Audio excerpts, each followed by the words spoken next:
여러분 안녕하십니까, 진성호입니다. 말도 많고 탈도 많고 정말 가장 편향적인 시사 프로그램이라는 비판을 받았던 김어준의 뉴스공장, 김어준이 이제 방송에서 하차합니다. 자, 연말까지 3주가 남았다고는 하지만 일단 김어준의 방송 하차는 확정됐습니다. 그런데 김어준에 이어서 교통방송 주진우, 신장식 진행자도 연말까지만 진행하고 하차합니다. 자, 지금 이렇게 교통방송이 이제 바뀝니다. 서울시의회, 국민의힘 의원들이 이 교통방송 지원을 아예 폐지하는 그런 조례안을 내면서 시작된 이 교통방송의 진행자 물갈이. 그런데 묘한 일이 지금 벌어지고 있습니다. 국민의힘은 이 김어준의 하차 소식에 성명을 공식적으로 내면서 이 당권 주자들까지 나서가지고 환영의 뜻을 표하고 있습니다. 그렇지만 3주 남은 것도 참 지긋지긋하다 이런 이야기가 나오는데 더불어민주당 내부는 의견이 갈리는 모양입니다. 중앙일보가 이 민주당의 의원들 인터뷰를 했는데 잘 물러났다는 민주당 의원들도 있는 모양입니다. 왜 그럴까요? 민주당 일각에서 김어준이 잘 물러났다는 반응이 나온 이유는 간단합니다. 사실 우리가 김어준의 편파 방송에 대해서 비판을 하지만 이게 지난 서울시장 보궐선거 때부터 대통령 선거까지 그리고 지방선거까지 김어준의 활약이 민주당의 엑스맨으로서 활약이 민주당에게는 재앙의 그런 결과를 가져왔다는 분석이 있기 때문입니다. 대표적인 게 오세훈 생태탕, 페라가모 그렇게 떠들고 했는데 오세훈 시장은 압도적으로 당선됐습니다. 박형준 부산시장도 마찬가지입니다. 일방적으로 김어준의 뉴스공장 공격을 했습니다만 결과는 거의 더블 스코어로 김영춘 민주당 후보를 누르고 박형준 후보가 당선됐습니다. 그리고 그 다음 6.1 지방선거 역시 마찬가지로 오세훈, 박형준은 크게 이기고 지금 재선했습니다. 자, 이런 걸 보면 어쨌든 김어준의 편파 방송을 비판하는 것과 별도로 민주당에게는 악몽 같은 결과를 끼친 셈입니다. 그래서 이런 반응이 나오는 것 같습니다. 자, 그러나 중요한 것은 이제 교통방송 내년부터는 김어준, 주진우 이런 목소리를 듣지 않아도 됩니다. 역시 정권 바뀐 것은 좋은 겁니다. 또 하나, 이번 과정에서 과거처럼 흠잡힐 일을 한 게 거의 없습니다. 그러니까 정권이 탄압했다고 지금 민주당이나 이쪽에서 일부에서는 주장하지만 자기들이 스스로 나 물러난다고 예고하고 있는 겁니다. 왜? 교통방송 내부 제작진들도 그럴 겁니다. 김어준 하나 때문에 우리까지 망할 수는 없다 이런 거 아니겠습니까? 그런데 앞으로 교통방송의 위상은 좀 더 두고 봐야 합니다.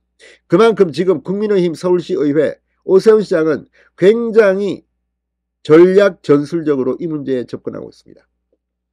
자, 왜 민주당이 지금 이렇게 헷갈리는 걸까요? 진성호의 융단 폭격 시작합니다. 교통방송을 융단 폭격합니다. 방송에 앞서 아직 진성호 방송에 구독자가 아니신 분은 붉은색 구독 버튼 눌러주십시오. 더 좋은 방송으로 보답하겠습니다. 자, 이제라도 가짜뉴스 공장이 멈추게 됐기에 참으로 다행이라는 박정아 국민의힘 수석 대변인 공식 논평처럼 지금 국민의힘은 김어준의 하차에 환호하고 있습니다. 반면 민주당 내부에서는 의견이 분분하다고 중앙일보가 분석했습니다. 왜 그럴까요? 자, 2016년 9월 박원순 서울시장 때부터 뉴스공장을 진행했습니다. 6년이 넘었습니다. 자, 그런데 이제 드디어 물러나는 겁니다.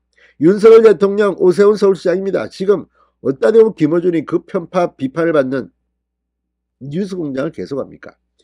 자, 지난달 서울시의회가 TBS에 대한 서울시 예산 지원을 중단하는 조례안을 통과시킨 탓에 지금 교통방송이 스스로 항복을 한 것으로 보입니다. 자, 그런데 문제는 여기에 대해서 민주당 내부 분위기입니다. 자, 중앙일보는 교체가 현실화된 최근에 김어준 개인을 엄호하는 기류가 민주당 내에서는 잘 보이지 않는다고 분석합니다. 장경태 최고위원이 페이스북에 예산권을 지닌 국민의힘 서울시장과 서울시의회가 TBS 직원들의 생계를 볼모로 하차를 요구한 것은 아닌지 심히 의심스럽다, 이런 원론적 비판을 한 것은 눈에 띄지만 당 차원에서 눈에 띄는 논평은 나오지 않고 있습니다. 자, 지금 이 김어준에 대한 개인에 대한 입장을 내는 것은 아직 논의된 바 없다고 이 국회 과학기술정보방송통신위원회 관계자도 말했다고 합니다. 그만큼 지금 민주당은 헷갈릴 겁니다. 자, 지금 김어준의 무리한 음모론으로 중도층이 민주당을 떠났다는 내부평가가 있다고 합니다. 왜? 김어준발 생태탕 의혹, 네거티브 공세를 벌이고도 민주당이 참패했던 선거들이 있기 때문입니다. 윤석열 대통령도 얼마나 공격했습니까? 그러나 결과는 거꾸로 나왔습니다. 자, 중앙일보는 중립 성향의 중진 의원 인터뷰를 땄습니다. 그간 김어준이 민주당에 끼친 해악이 너무 컸다. 일각에선 잘 물러났다는 목소리가 나온다고 합니다. 친문재선 의원도 돌이켜보면 김어준을 총수처럼 받들다가 결국 민주당이 연패의 늪에 빠진 것 아니냐. 자, 이게 왜 그렇겠습니까? 사실 몇 년 전까지만 해도 김어준의 뉴스공장에 어떻게 하면 한번 출연해보려고 줄을 서는 사람들, 그래서 김어준을 민주당의 상황이라고까지 했습니다. 자, 아무튼 이제 김어준에 이어서 주진우, 신장식 줄줄이 문을 닫습니다. 아무튼 교통방송 내년부터 어떻게 바뀌는지를 보고 정말 말도 안 되면 아예 문을 닫게 해야 할 것 같습니다. 진성호의 윤당 함께했습니다. 여러분 감사합니다.